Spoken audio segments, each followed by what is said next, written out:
Eating Animals, an examination of our dietary choices and the food we put in our bodies, based on Jonathan Safran Foer's memoir. Key point 1. Grandmother's chicken and author's vegetarianism. The author's connection to food finds its roots in family dynamics, notably through the culinary influence of his grandmother. The singular dish she prepared, chicken with carrots, earned her the admiration of young Jonathan and his brother Frank, deeming her the greatest chef in their world. Having survived World War II, the grandmother's perspective on food diverged significantly from contemporary norms. To her, unhealthy products were inconceivable, and she held the belief that plumper children equated to better health, even advocating for the consumption of Coca-Cola. For her, food embodied elements of fear, religious significance, and love. Individual perceptions of food are shaped by past experiences and circumstances. Some view food with reverence, while others discard it without remorse. During a dinner with their vegetarian babysitter, the Foer brothers questioned her refusal to eat chicken, eliciting her commitment to avoiding harm to living beings. This revelation led the author to adopt vegetarianism for a time, though this mindset gradually diminished. He ultimately maintained a facade of vegetarianism at school while secretly consuming meat at home, and this pattern persisted into his college years due to the sheer enjoyment of its taste. Upon meeting his future wife, a shared struggle with vegetarianism emerged, leading to a recurring cycle of attempting and failing to adhere to the lifestyle. However, the birth of Foer's son became a catalyst for change, prompting him to consider the impact of his choices on this young life. The rules instilled by parents during our upbringing, such as avoiding soup for breakfast and distinguishing edible birds from inedible ones, play a significant role in shaping our personalities. Engaging with Eating Animals will provide insight into personal eating habits and familial food culture. The journey delves into the world of animals, exposing unsettling facts about the questionable practices of animal farming. This revelation may likely foster a desire to embrace vegetarianism and contribute to the welfare of animals, a cause now more crucial than ever, requiring human support. Key point 2. Each animal has a personality. Our attitudes toward animals, in turn, are handed down through generations, from parents to children and beyond. In the case of Foer, both his grandmother and mother harbored a fear of dogs, and he internalized this aversion. The mere sight of a dog in the park or a friend's house would trigger anxiety in him, leading him to never envision himself as someone who would one day adopt a dog. However, fate intervened when he encountered George, a future cherished puppy peacefully sleeping on 7th Avenue. Initially hesitant to even feed her, Foer's relationship with George evolved, eventually reaching a point where he allowed the dog to affectionately lick his face. This marked a transformative moment, turning him into a devoted dog lover who found joy in the sight of a wagging tail. Pet owners may observe that their animals possess more than basic needs and instincts. They exhibit distinct personalities, forging a closer connection with humans. Foer recognized that George had her unique perspective on the world and even displayed emotions akin to those of humans. Aligning with his philosophical and practical commitment to vegetarianism, Foer acknowledged that he could not fathom consuming the meat of his own dog or any other. This realization prompted him to question why he and others would consume the meat of certain animals while questioning the acceptance of eating dogs in countries like China and South Korea for medicinal purposes. The complexity of food ethics arises from the intertwining of taste, individual histories, and social narratives, as eloquently expressed by Jonathan Safran Foer. Food ethics are so complex because food is bound to both taste buds and taste, individual biographies, and social histories. Cultural backgrounds play a significant role in shaping a country's culinary choices, but individuals are also influenced by family, environment, societal norms, and ethical considerations. Unfortunately, ethical considerations often take a back seat in shaping our relationship with food. Renowned figures like the 20th century German-speaking writer Kafka underwent transformations in their attitudes toward eating meat, with shame encapsulating Kafka's sentiments. A pivotal moment occurred when Kafka, visiting a Berlin aquarium, spoke to the fish, feeling liberated from guilt as he ceased consuming them. Compunction, arising from a sense of shame, fosters empathy and serves as a reminder of our responsibility toward other beings, preventing us from overlooking the significance of our actions.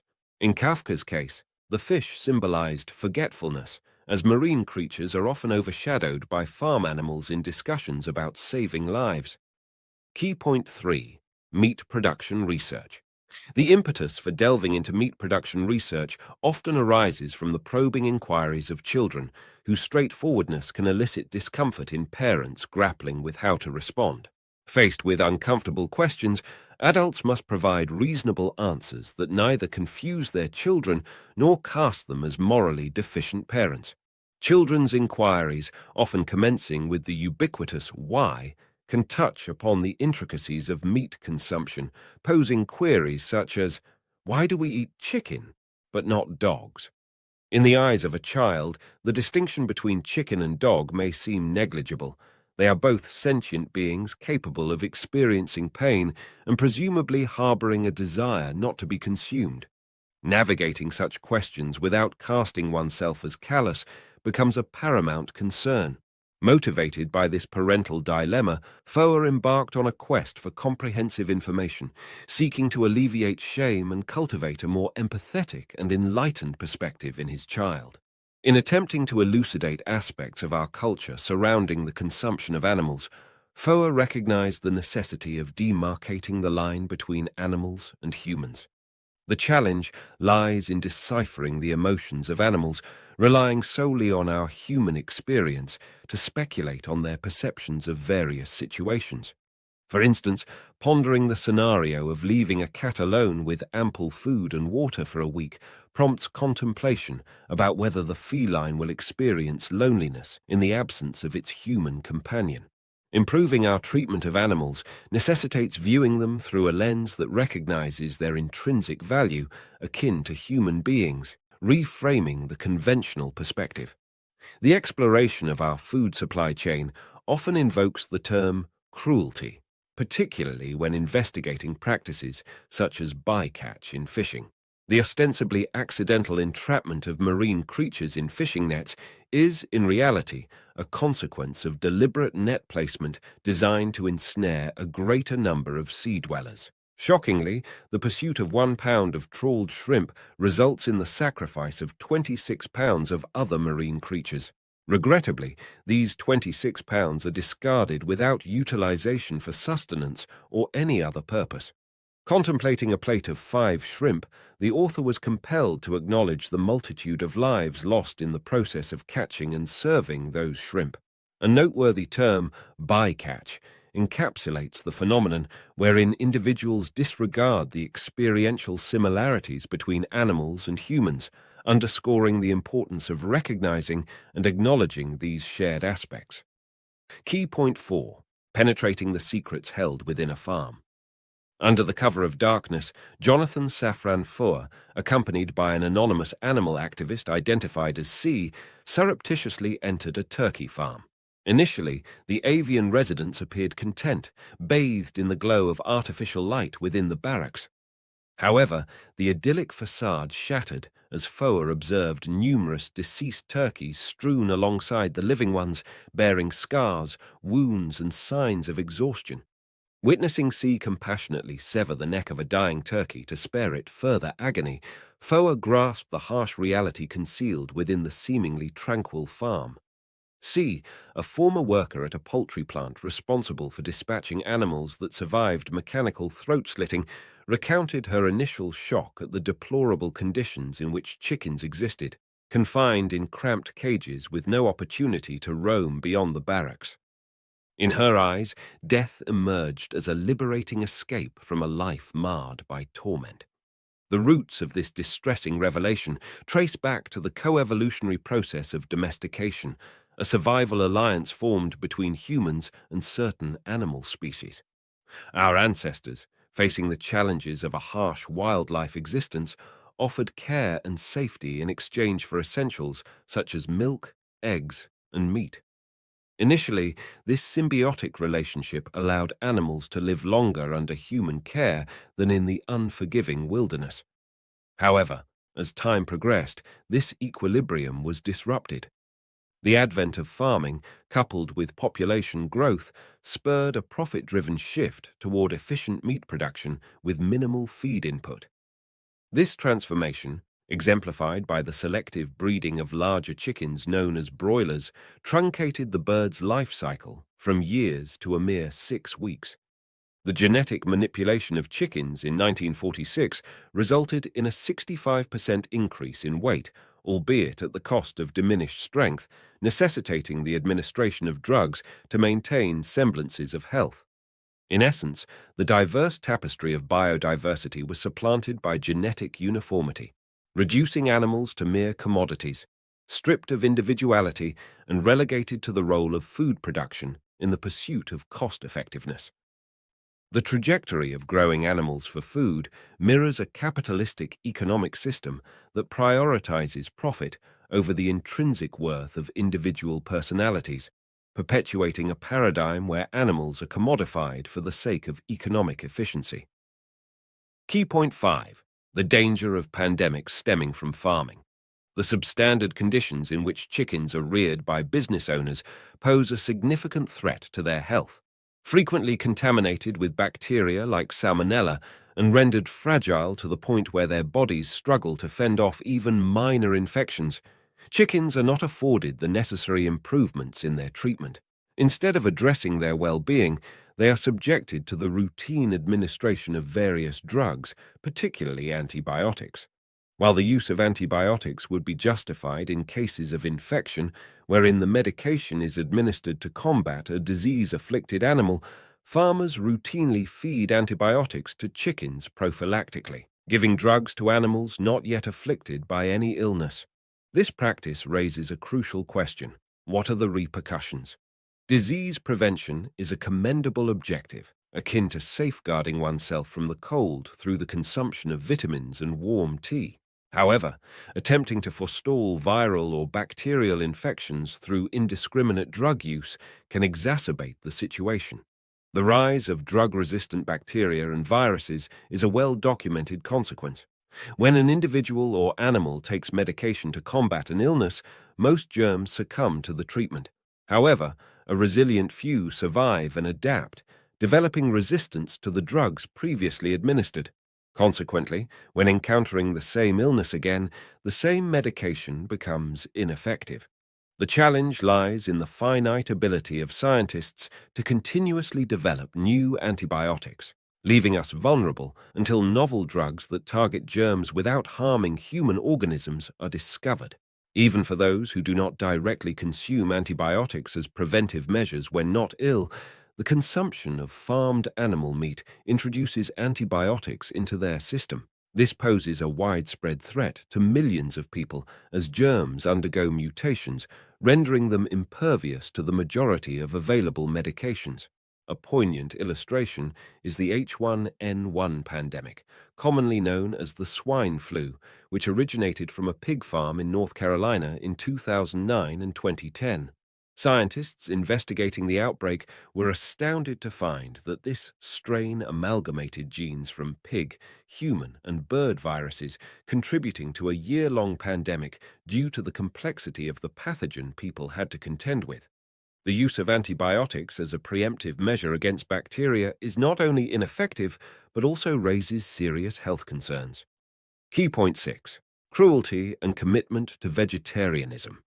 The process of raising cattle itself is marked by cruelty, as these animals are typically slaughtered when they are merely 1 year old, a stark contrast to the past when farmers cared for them for 4 to 5 years.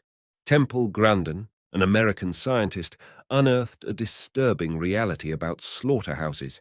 She discovered that 1 in 4 of these facilities failed to dispatch every animal with a single blow, subjecting some cows to prolonged suffering until their eventual demise. Such revelations about the treatment of animals in the farming industry spurred Jonathan Safran Foer to embrace a resolute commitment to vegetarianism. Driven by a desire for his son to consume wholesome food, The author delved into research to determine whether vegetarianism constitutes a suitable dietary choice. The findings indicated that a vegetarian diet can be just as nourishing as one that includes meat. Freed from health-related concerns, Foer was able to sever ties with conventional farming practices. Opting for vegetarianism as a means to prevent animals from enduring appalling treatment may appear insufficient, with some questioning the impact of individual dietary choices on a larger scale. However, Foer contends that individuals wield a more significant influence on the world than they realize. The American National Restaurant Association noted a rising demand for vegetarian meals, recommending that all food service establishments incorporate at least one vegetarian option into their menus. This trend indicates that a group, even if it includes just one vegetarian, tends to gravitate toward establishments offering vegetarian fare. Rooted in the freedom of choice, vegetarianism is intricately linked to American history. The United States, once hailed as the land of the free, fostered independence in food supply, developing its own agriculture and sustaining a large population. In contemporary times, the need for freedom extends to choosing what food to avoid. As Jonathan Safran Foer aptly states, food is not so much a symbol of freedom as the first requirement of freedom. The dietary choices of parents wield considerable influence over the eating habits of the entire family. Initiating conversations about food culture from an early age empowers children to make ethical choices in the future. With a growing number of individuals abstaining from meat consumption, there is a heightened likelihood of dismantling unethical and extensive farming practices. It is important to note that vegetarianism does not pose inherent dangers to health.